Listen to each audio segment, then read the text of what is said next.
1973 সালে আপনাদের বাপ দাদার ভোটে, আপনাদের চাচাদের ভোটে নির্বাচিত হয়েছিলেন, স্বতন্ত্র নির্বাচিত হয়েছিলেন।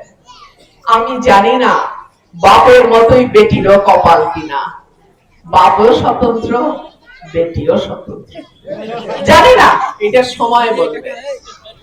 তবে স্বতন্ত্র হইলেও আপনার বাপ চাচারা কিন্তু ভুল করে নাই। আপনাদের বাপ চাচারা কিন্তু আমার বাপকে বুকের মধ্যে নিয়ে নিয়েছিল, তারে ভোট দিছিল। 2018 সালে দল বলেছিল তুমি ঢাকা থেকে নির্বাচন করো, আমি বলেছিলাম না। আমার আব্বা এই মাটির মানুষের ভোটে আসছে, আমিও এই মাটির মানুষের ভোট নেব।